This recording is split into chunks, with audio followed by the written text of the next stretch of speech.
അധികാരക്കൊയ്മൂത്ത് അശ്വമേധത്തിനിറങ്ങുന്ന സാമ്രാജ്യത്വ ശക്തികൾ നാമാവശേഷമാക്കിയ പ്രദേശങ്ങളിലൊന്നാണ് കൊറിയൻ ഉപദ്വീപ് എന്ന് പറയുന്നത്. മധ്യേഷ്യൻ രാജ്യങ്ങൾക്കിടയിൽ തങ്ങളുടെ വ്യതിരിക്തവും അനന്യവുമായ സാംസ്കാരിക അസ്തിത്വത്തെ മുറുകെ പിടിക്കുകയും ജാപ്പനീസ് കോളനിയായിരുന്ന കൊറിയ 1945 രണ്ടാം ലോക മഹായുദ്ധാനന്തരം അമേരിക്കൻ പിന്തുണയോടെ ദക്ഷിണ കൊറിയയിൽ നിന്നും സോവിയറ്റ് യൂണിയന്റെയും ചൈനയുടെയും പിന്തുണയാൽ ഉത്തര കൊറിയയിൽ നിന്നും രണ്ട് വ്യത്യസ്ത രാജ്യങ്ങളായി പിരിയുകയാണ്. ഈ സാംസ്കാരിക പൈതൃകവും അസ്തിത്വവും പേറിയിരുന്ന ഒരു ജനത വരച്ചിടപ്പെട്ട അതിർത്തിക്കപ്പുറവും ഇപ്പുറവുമായി പോരടിക്കുന്ന നേർക്കാഴ്ചയാണ് ലോകം പിന്നെ കണ്ടത്. രക്തരൂക്ഷിതമായ ഈ വിപ്ലവത്തിൽ ഏകദേശം 25 ലക്ഷത്തോളം ആൾക്കാർക്കാണ് ജീവൻ നഷ്ടപ്പെട്ടതെന്ന് കണക്കുകൾ പറയുന്നു. ഉത്തര കൊറിയൻ ഭരണകൂടത്തിന്റെ അടിച്ചമർത്തലുകളുടെയും ധാർഷ്ട്യത്തിന്റെയും പേടിപ്പെടുത്തുന്ന കഥകൾ പുറം ലോകം അറിഞ്ഞു തുടങ്ങിയത് ജീവൻ പണയം വെച്ച് തന്നെ അവിടെ നിന്നോടി വ്യത്യസ്ത രാജ്യങ്ങളിൽ അഭയം പ്രാപിച്ച മനുഷ്യരിൽ നിന്നാണ്.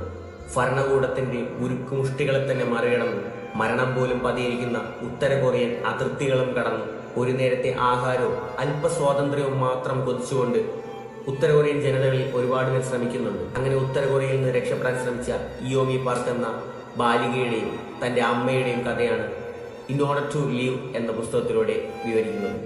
ഈ ഒരു പുസ്തകത്തിന്റെ വായനയിലൂടെ തന്നെ നമുക്ക് മനസ്സിലാവും ഇത് കേവലം ഒരു ഇയോമി പാർക്കിന്റെ മാത്രം ജീവിതം അല്ല എന്ന്. ഒരു നേരത്തെ ആഹാരത്തിനും കുറച്ച് സ്വാതന്ത്ര്യത്തിനും വേണ്ടി തങ്ങളുടെ ജീവൻ പോലും പണയം വെച്ച് മുന്നേറിക്കൊണ്ടിരുന്ന ഒരു കൂട്ടം മനുഷ്യരുടെ കഥയാണ്.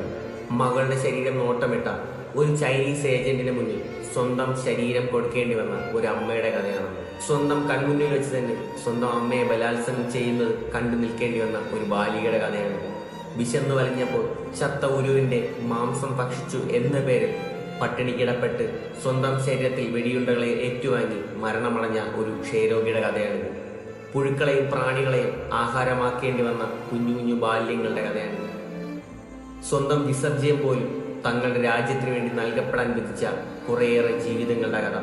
എലികൾ കാർന്നു നിന്ന കണ്ണുകളിൽ തളം കെട്ടി നിൽക്കുന്ന ചോരയുടെ കഥ.